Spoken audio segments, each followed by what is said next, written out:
చాలా బాగున్నాయి బాబు. కత్తెర కత్తెర కత్తెర. ఇక మేము వెళ్ళొస్తామండి.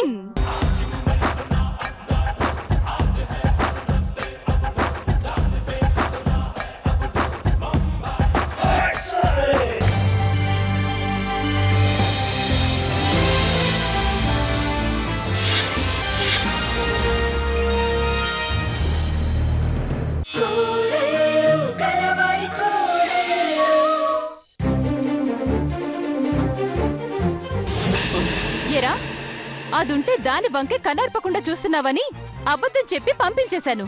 చెప్పు, నాతో చెప్పకుండా ఎక్కడికి వెళ్ళావు? చెప్పు.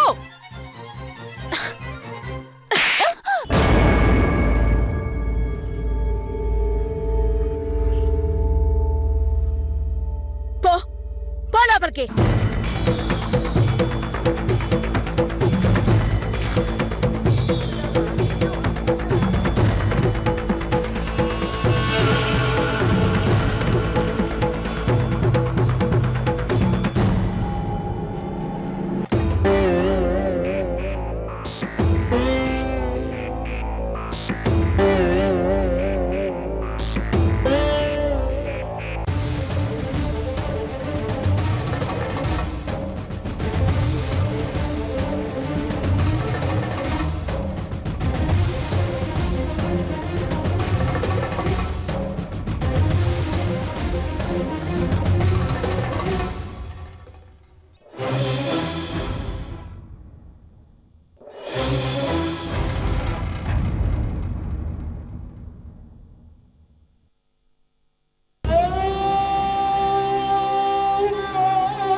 చూసారా బావగారు,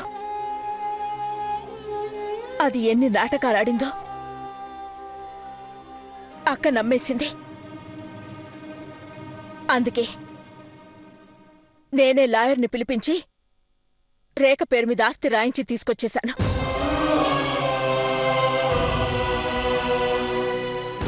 అదేంటమ్మా అంత పని చేశావు? అది ఇంటికి రాకపోతేనే? ఆ రేఖకి ఆస్తి దక్కకూడదంటే అక్క ఇంటికి రావాలి. అత్తా కోడళ్ళు ఒకే చోట ఉండాలి.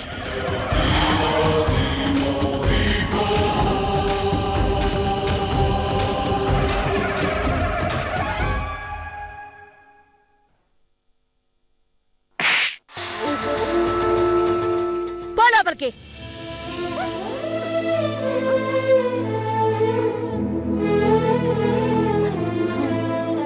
అక్షర, ఇప్పుడు ఏడవడం అవసరమా? అంటే ఇంకెప్పుడు ఏడవాలందిని? ఈ సిచ్యుయేషన్ లో ఏడుపు కాక నవ్వొస్తుందో చెప్పు. టీచర్ అంటే మమ్మీ ఎందుకు ఏడుస్తుంది? నువ్వే మా దగ్గరకు వచ్చావు. నువ్వే వెళ్ళా అవతలికి. అంతా నా కర్మ. ఇప్పటిదాకా నావాడు అనుకునేదాన్ని, కాని వాడైపోయాడు. ఎవరు మమ్మీ? ఇంకెవరు? మీ నాన్న. పదవే, మనం మీ అమ్మమ్మ వాళ్ళ ఇంటికి వెళ్ళిపోదాం. అక్షర,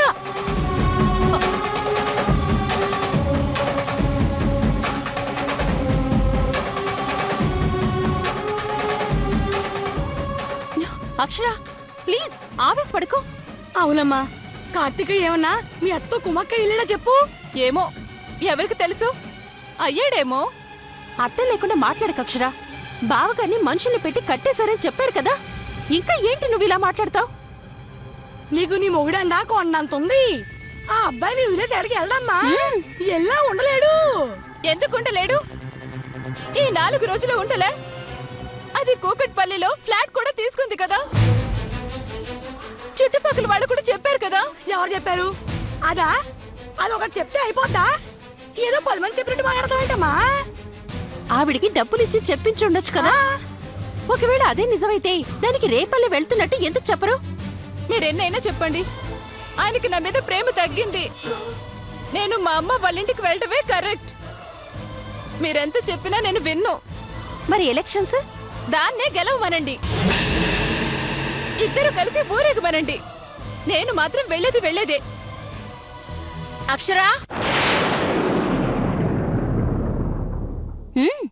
అక్షరా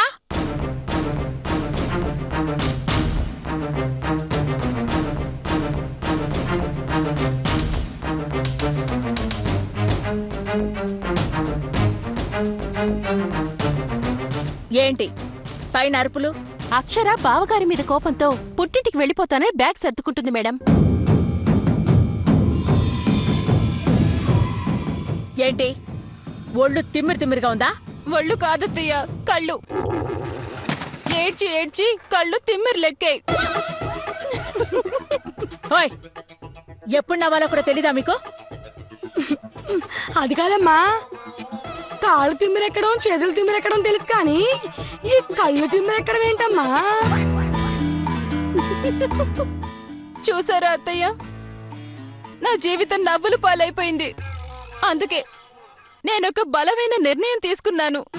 నీకసలు మెదడే లేదు, మళ్ళీ దానికి తోడు బలమైన నిర్ణయం ఒకటి. ఏంటి నందిని, నువ్వు కూడా అలానే మాట్లాడుతున్నావు? సరే రా అత్తయ్య, నేనిక ఎన్నికల నుంచి తప్పుకుంటున్నాను. ఏమి రోగం? రోగం కాదు, బాధ. అరే 4 రోజులైంది వెళ్ళి. వచ్చారా? ఎలా ఉన్నావు అక్షర? నేను వెళ్ళానే, ఎటు వెళ్ళానో తెలియక షాక్ అయ్యావా అని ఒక్క మాట అన్నారా? లేదే. అందుకే నైతిక బాధ్యత వహించి పోటీ నుండి తప్పుకొని దానికే నా భర్తని పదవిని త్యాగం చేస్తున్నాను.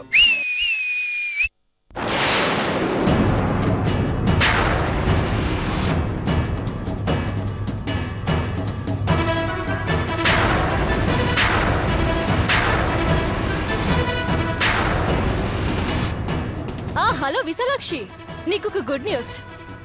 మనం యునానిమస్ గా అంటే ఏకగ్రీవంగా ఎన్నికవబోతున్నాం. మా ఇంట్లో తింగర్ది లేదు, అదే అక్షర. అది ఎలక్షన్స్ నుంచి డ్రాప్ అయిపోతుంది. అవునవును. ఆహా, తెల్లారి కిరణ్ మైన్ ఎవరు పట్టించుకుంటారు చెప్పు?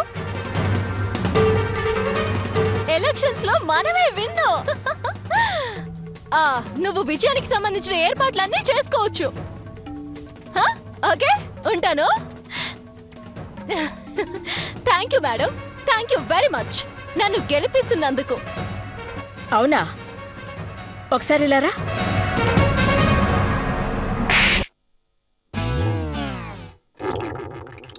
పిచ్చి పిచ్చి వేషాలు వేశావంటే తోలు తీస్తాను. అక్షర డ్రాప్ అయిందని ఎవరు చెప్పారు నీకు? ఓ, ఇదే చెప్పింది కదా. చెప్పడానికి అదెవరు? నిలబెట్టింది నేను. చెప్తే గిప్తే నేను చెప్పాలి. ఇప్పుడు చెప్తున్నాను విను. అక్షర నిలబడుతుంది, గెలిచి తీరుతుంది. అదేదో వాగిందని నువ్వు సంబరపడిపోకు. అక్షర కాళ్ళు చేతులు కట్టేసైనా సరే ఎలక్షన్లో నిలబెడతాను. ఎలా గెలిపిస్తావో నేనే చూస్తాను జగదీశ్వరి. చూడక్క, చూస్తాను. పదవే రేఖ.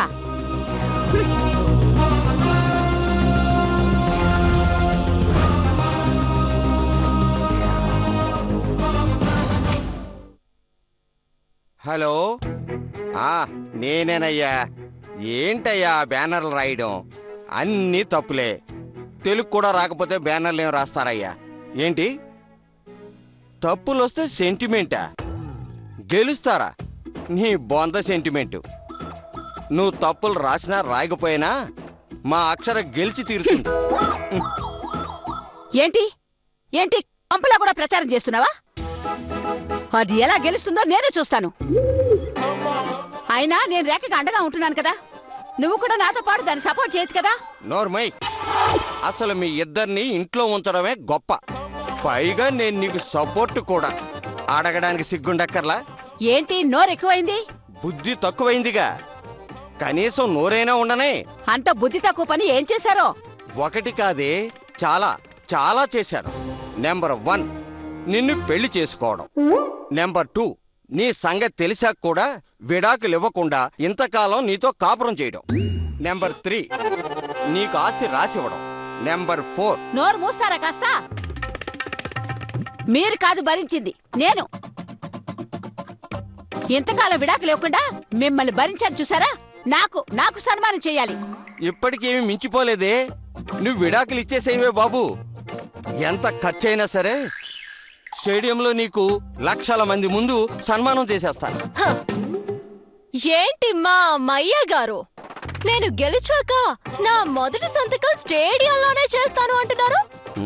వచ్చింది.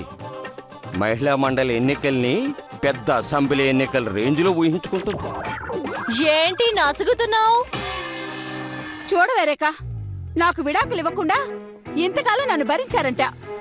నిజమే కదా రేఖ, అరే ఊరికి అరవకండత్తయ్యా, భరించబట్టే కదా 60వ ఏట 40 కోట్ల ఆస్తిని రాసొచ్చింది. ఇక్కడ మనకి 40 ముఖ్యం.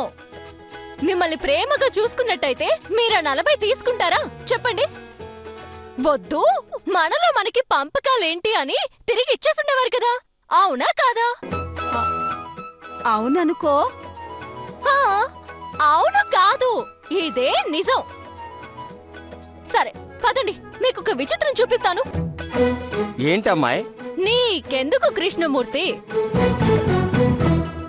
ఏ రామాయణమో భారతమో పారాయణం చేసుకో, లేదంటే ముసుగుదాన్ని పడుకో, అది లేదంటే వద్దులే అమ్మా, నేను వెళ్ళి పడుకుంటాను. అత్తయ్య రెండత్తయ్య. మేడం,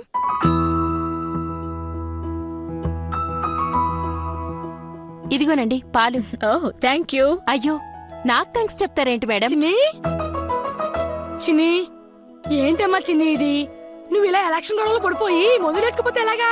అవును నందిని, నువ్వు టైంకి మందు వేసుకోకపోతే ఎలా చెప్పు? లేదు మేడం, నేను రెగ్యులర్ గా మందులు వాడుతూనే ఉన్నాను. నువ్వు ప్రచారం చేస్తుంటే లోపల నీ కొడుకో కూతురు నీ స్పీచ్ వింటూ తెగ మురిసిపోతుంటారేమో. ఏంటే ఏదో విచిత్రం చూపిస్తానన్నా? రూమ్ అంతా మామూలుగానే ఉందిగా. అయ్యో, నేనేం రూముని మార్చలేదత్తయ్య, నాకంత ఓపిక లేదు, అంత తీరిక లేదు. నిజమేలే, నువ్వేనాడు ఇంటి పనులు చేసావు గనక సెటైరా? ఊరికే అన్నాను లేవే. చెప్పు, ఏదో విచిత్రం అన్నావుగా. రండి చెప్తాను. ఇలా అమ్మా అక్షర, అమ్మా అక్షర, అమ్మా అక్షర, అమ్మా అక్షర. ఇదిగో అత్తయ్య, ఇక్కడ ఇదిగో. రేపు ఉదయాన్నే మన ఇంట్లో పూజ ఉందమ్మా. అదేనమ్మా, రేపు ఆ కనికట్టు స్వామి వస్తానన్నాడు కదా. వచ్చి నీకు ఎలక్షన్లో గెలుపు తథ్యమని పూజ చేసి ప్రసాదం పెడతారు. అది తింటే నిన్ను ఓడించడం మానవ మాతృలెవ్వరి వల్ల కాదు.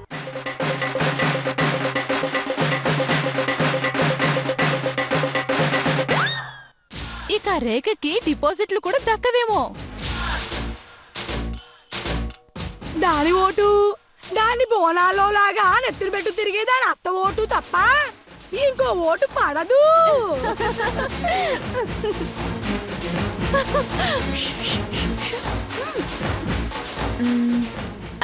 అయితే దీనికి ఇద్దరు ఆడవాళ్ళు పూజలో కూర్చోవాలి. సింపుల్. నేను అక్షర ఇద్దరం కూర్చుంటాం మేడం. నందిని, మామూలుగా కూర్చోకూడదు. మీరిద్దరూ హాఫ్ శారీ అంటే లంగా ఓణి, లంగా ఓణితో కూర్చోవాలన్నమాట.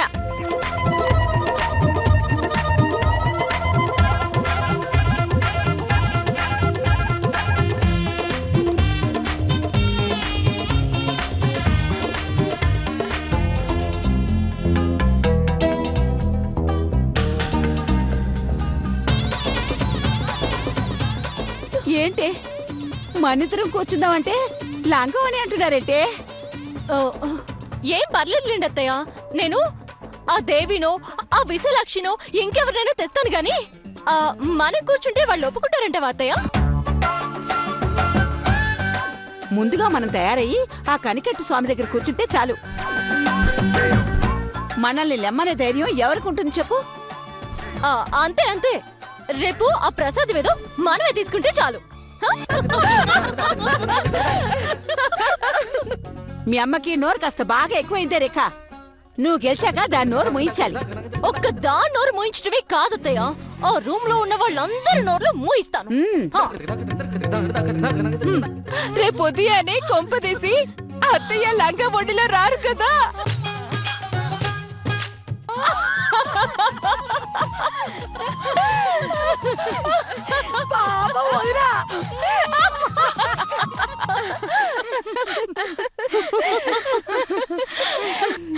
సరే సరే, ఇక్కడే నవ్వుతూ కూర్చోడానికి మనకు టైం లేదు. రేపు ఉదయాన్నే ప్రచారానికి వెళ్ళండి. ఇప్పుడు వెళ్ళి పడుకోండి.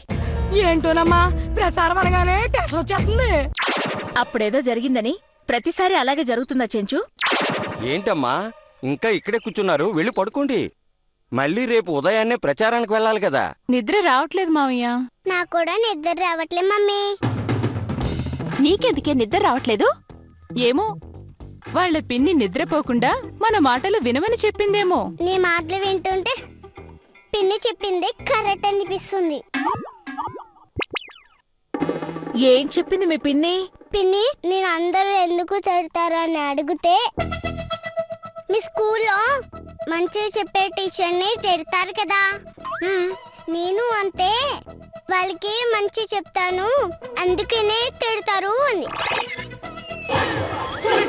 ఇప్పుడు మమ్మీ మాటలు వింటుంటే అది నిజమనిపిస్తుంది.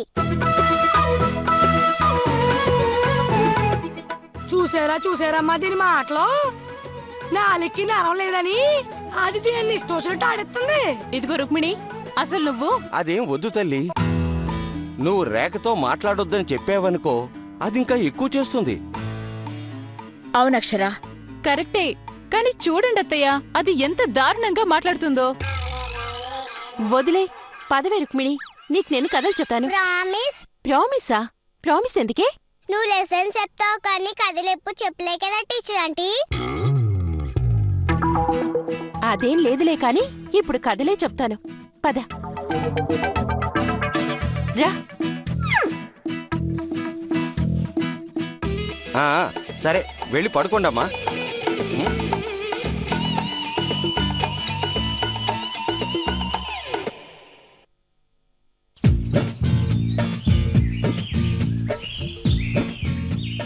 అక్షరా, వీళ్ళు రాత్రి మన మాటలు వినే ఉంటారా? ఆ వాళ్ళకదే పని కదా. ఇప్పుడు చూడు, ఇద్దరు లంగా ఒండిలు కట్టుకోవాలన్నాగా ఏ కానిస్టేబుల్ తీసుకొచ్చి కట్టిస్తుంది, అది కట్టుకుంటుంది. అమ్మా అక్షరా, కొంచెం కాఫీ తీసుకురామ్మా. ఆ కాఫీలకి టిఫిన్లకి నేను కావాలి, ఆస్తి రాసివ్వడానికి మాత్రం అది కావాలి. అమ్మా తల్లి, పొద్దునే మొదలు పెట్టావా సుప్రభాతం? ఏంటమ్మా మార్నింగ్ వాక్ వెళ్ళొస్తున్నావా? లేదు బావగారు, జస్ట్ క్యాజువల్ వాక్ అంతే.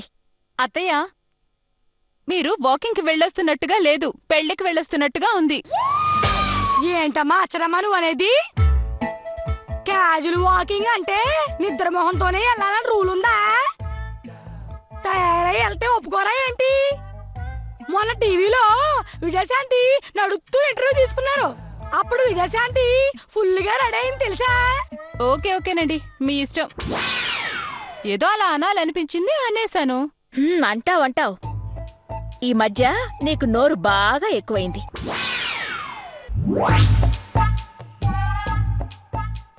ఏంటత్తయ్యా, కనికట్ట స్వామి వస్తున్నాడని చెప్పారుగా, వీళ్ళే ఏర్పాట్లు చేయడం లేదేంటి? ఎప్పట్లానే సోఫాలకి అతుక్కుపోయి కూర్చున్నారు.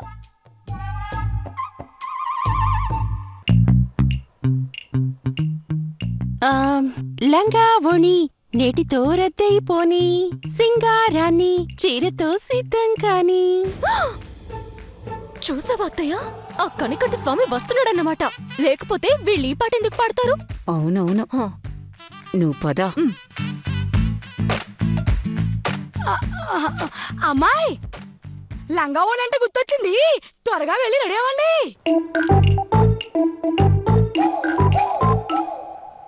ఏంటి అత్త కోడళ్ళిద్దరూ కలిసి వస్తున్నారు?